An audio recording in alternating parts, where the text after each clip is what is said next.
കൂടെയുള്ള എല്ലാവരും പ്രശ്നക്കാരായിട്ട് നിങ്ങൾക്ക് തോന്നാറുണ്ടോ? നിങ്ങളുടെ എല്ലാ റിലേഷൻഷിപ്പും ടോക്സിക് ആണെന്ന് നിങ്ങൾ വിചാരിക്കാറുണ്ടോ? എന്നാൽ ഈ വീഡിയോ സ്കിപ്പ് ചെയ്യാതെ കാണുക. നിങ്ങൾ വേദനാജനകമായ ഒരു റിലേഷൻഷിപ്പിൽ നിന്ന് പുറത്തു വരുന്നു, വീണ്ടും അതിൽ നിന്ന് കുറെ പാഠങ്ങൾ പഠിച്ചുകൊണ്ട് മറ്റൊരു റിലേഷൻഷിപ്പിലേക്ക് എത്തപ്പെടുന്നു. എന്നാൽ ആ പഴയ റിലേഷൻഷിപ്പിനേക്കാളും വേദനാജനകമായിരിക്കും ഇപ്പോൾ നിങ്ങൾ തിരഞ്ഞെടുത്തത്. ഇത് നിങ്ങൾ വിചാരിച്ചിട്ടുണ്ടാവാം, ഇങ്ങനെ എന്തുകൊണ്ടാണ് സംഭവിക്കുന്നത്? ഇങ്ങനെ മാറി മാറി ഓരോ റിലേഷൻഷിപ്പും നിങ്ങൾക്ക് ടോക്സിക് ആയിക്കൊണ്ടിരിക്കുകയാണ്.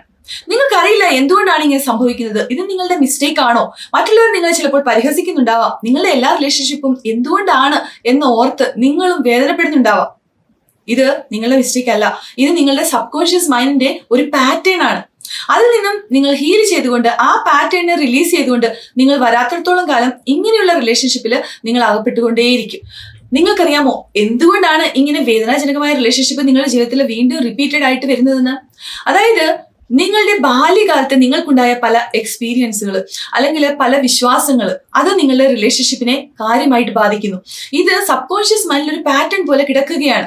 നിങ്ങളുടെ ബാല്യകാലത്ത് ഏതെങ്കിലും ഒരു അനുഭവത്തിൽ കൂടെ നിങ്ങൾ വിചാരിച്ചത് അല്ലെങ്കിൽ നിങ്ങൾ വിശ്വസിക്കുന്നത് സ്നേഹം യഥാർത്ഥമല്ല, യഥാർത്ഥമായിട്ട് സ്നേഹിക്കാൻ ഈ ലോകത്ത് ആരുമില്ല, ആത്മാർത്ഥമായിട്ട് എന്നെ സ്നേഹിക്കാൻ, എന്നെ കരുതാൻ ഈ ലോകത്ത് ആരുമില്ല എന്നാണെങ്കിൽ നിങ്ങളുടെ അടുത്തേക്ക് വരുന്ന എല്ലാ റിലേഷൻഷിപ്പും അങ്ങനെ തന്നെയായിരിക്കും. നിങ്ങളുടെ സബ് കോൺഷ്യസ് മൈൻഡ് ഇതൊരു പാറ്റേൺ പോലെ ആ ഓരോ റിലേഷൻഷിപ്പിനെയും ആ വേദനയിൽ നിന്നും മാറ്റാൻ വേണ്ടിയിട്ട് അങ്ങനെയുള്ള ഓരോ ആളുകളെയും നിങ്ങളിലേക്ക് എത്തിച്ചുകൊണ്ടിരിക്കും.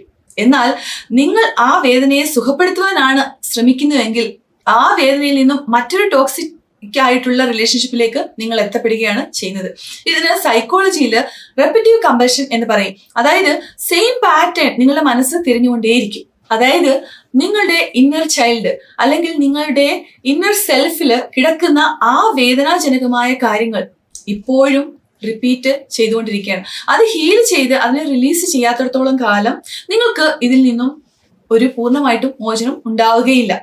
അപ്പോൾ നിങ്ങൾ ഇതിനെ റിലീസ് ചെയ്യുവാൻ എന്തൊക്കെ സ്റ്റെപ്പ് എടുക്കണം എന്ന് ഞാൻ ഈ വീഡിയോയിൽ പറയുന്നുണ്ട്. അതുപോലെ ഇതിനായിട്ടൊരു EFT പ്രാക്ടീസും ഈ വീഡിയോയിൽ കൊടുത്തിട്ടുണ്ട്. ഇവിടെ യഥാർത്ഥത്തില് നിങ്ങൾ ഇന്നർ സെൽഫിൽ കിടക്കുന്ന ആ മുറിവുകളും ആ ആവശ്യമില്ലാത്ത ലിമിറ്റിംഗ് ആയിട്ടുള്ള വിശ്വാസങ്ങളും മാറ്റിക്കൊണ്ട് നിങ്ങൾ ഹീലിംഗിലേക്ക് പോവുക എന്നുള്ളതാണ് ഇമ്പോർട്ടന്റ്. നിങ്ങളുടെ ഇന്നർ സെൽഫ് ഹീൽ ആകുമ്പോൾ നിങ്ങളുടെ എക്സ്റ്റേണൽ എൻവയോൺമെന്റും ഓട്ടോമാറ്റിക്കായിട്ട് പോസിറ്റീവായി മാറുകയാണ് ചെയ്യുന്നത്. ഇപ്പോൾ ഞാൻ നിങ്ങൾക്ക് ഈ ഇന്നർ സെൽഫിലെ പാറ്റേൺ ബ്രേക്ക് ചെയ്യാൻ ഒരു EFT ടെക്നിക്ക് പറഞ്ഞുതരാം. ഈ EFT ടാപ്പിംഗ് നിങ്ങൾ നെക്സ്റ്റ് 21 ഡേയ്സ് കൺസിസ്റ്റന്റ് ആയിട്ട് ഉപയോഗിക്കുക, പ്രാക്ടീസ് ചെയ്യുക. അപ്പോൾ നിങ്ങൾക്ക് ഈ പാറ്റേണിനെ ബ്രേക്ക് ചെയ്യാൻ കഴിയും. ശാന്തമായ ഒരു സ്ഥലത്ത് നിങ്ങൾ ഇരിക്കുക. അതിനുശേഷം നിങ്ങളുടെ ആ വേദനാജനകമായ റിലേഷൻഷിപ്പ് ആലോചിക്കുക.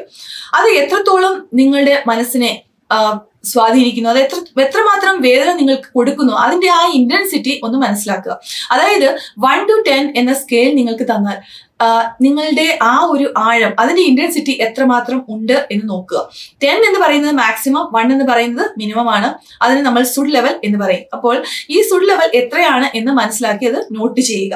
അതിനുശേഷം നിങ്ങൾക്ക് ടാപ്പിംഗിലേക്ക് കടക്കാവുന്നതാണ്. നിങ്ങൾക്ക് ആദ്യമായിട്ട് കരാത്തെ ചോപ്പോയിലാണ് ടാപ്പ് ചെയ്യേണ്ടത്. ഇവിടെ നമ്മൾ ആ സ്റ്റേറ്റ്മെന്റ് 3 പ്രാവശ്യം പറഞ്ഞുകൊണ്ട് ടാപ്പ് ചെയ്യണം. അപ്പൊ നമുക്ക് തുടങ്ങാം. എന്നോടൊപ്പമുള്ള ഈ ടോക്സിക് റിലേഷൻഷിപ്പ് എനിക്ക് വളരെ വേദന ഉണ്ടാക്കുന്നുവെങ്കിലും ഞാൻ എന്നെ പൂർണ്ണമായി സ്നേഹിക്കുകയും അംഗീകരിക്കുകയും ചെയ്യുന്നു. ഇത് നിങ്ങൾ 3 തവണ പറയുക. അതിനുശേഷം ടാപ്പ് ചെയ്യുക. ഇനിയും നമ്മുടെ ക്രൗൺ ചക്ര പോയിന്റ് ആണ് തലയുടെ മുകളിൽ. എന്റെ ചുറ്റും വേദനാജനകമായ ടോക്സിക് റിലേഷൻഷിപ്പ് ഉണ്ടെങ്കിലും ഞാൻ എന്നെ പൂർണ്ണമായി സ്നേഹിക്കുകയും അംഗീകരിക്കുകയും ചെയ്യുന്നു. ഞാൻ ഈ ടോക്സിക് റിലേഷൻഷിപ്പിനെ റിലീസ് ചെയ്യാൻ ആഗ്രഹിക്കുന്നു. ഞാൻ എന്നെ പൂർണ്ണമായി സ്നേഹിക്കുകയും അംഗീകരിക്കുകയും ചെയ്യുന്നു. ഞാൻ ഈ ടോക്സിക് റിലേഷൻഷിപ്പിനെ പൂർണ്ണമായും റിലീസ് ചെയ്തുകൊണ്ട് ഞാൻ ഹീലായിക്കൊണ്ടിരിക്കുകയാണ്. ഞാൻ ഇപ്പോൾ സേഫ് ആണ്. ഞാൻ എന്നെ പൂർണ്ണമായി സ്നേഹിക്കുകയും അംഗീകരിക്കുകയും ചെയ്യുന്നു. ഞാൻ എന്നെ സ്നേഹിക്കുന്നു. ഞാൻ ആരോഗ്യകരമായ ഹെൽത്തി ആയിട്ടുള്ള റിലേഷൻഷിപ്പിലേക്ക് എത്തിക്കൊണ്ടിരിക്കുന്നു. ഞാൻ പൂർണ്ണമായും എന്നെ സ്നേഹിക്കുകയും അംഗീകരിക്കുകയും ചെയ്യുന്നു.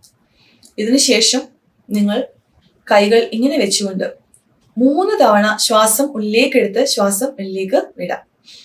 ശ്വാസം ആഴത്തിൽ ഉള്ളിലേക്ക് എടുക്കുക, ശ്വാസം റിലീസ് ചെയ്യുക. വീണ്ടും 1 തവണ കൂടെ ചെയ്യുക. വീണ്ടും 1 പ്രാവശ്യം കൂടെ അങ്ങനെ ചെയ്യുക. അതിനുശേഷം നെഞ്ചിൽ കൈവച്ചുകൊണ്ട് നിങ്ങൾക്ക് ഇങ്ങനെ പറയാം: ഞാൻ ഇപ്പോൾ സേഫ് ആണ്, ഹെൽത്തി ആയിട്ടുള്ള റിലേഷൻഷിപ്പ് ഞാൻ അട്രാക്ട് ചെയ്യുന്നു. ഞാൻ എന്നെ സ്നേഹിക്കുകയും ബഹുമാനിക്കുകയും ചെയ്യുന്നു. എൻ്റെ ഇന്നർ സെൽഫിനെ ഞാൻ സ്നേഹിക്കുന്നു, ഞാൻ ബഹുമാനിക്കുന്നു. ഞാൻ കോൺഫിഡൻ്റ് ആണ്. ഞാൻ ഹെൽത്തി ആയിട്ടുള്ള റിലേഷൻഷിപ്പ് അട്രാക്ട് ചെയ്യുകയും അതിൽ നിലനിൽക്കുകയും ചെയ്യുന്നു. എൻ്റെ ചുറ്റുപാടുമുള്ള ആളുകൾ എന്നെ അംഗീകരിക്കുകയും ബഹുമാനിക്കുകയും സ്നേഹിക്കുകയും ചെയ്യുന്നു. Thank you, thank you, thank you. പതുക്കെ കണ്ണുകൾ തുറക്കാം.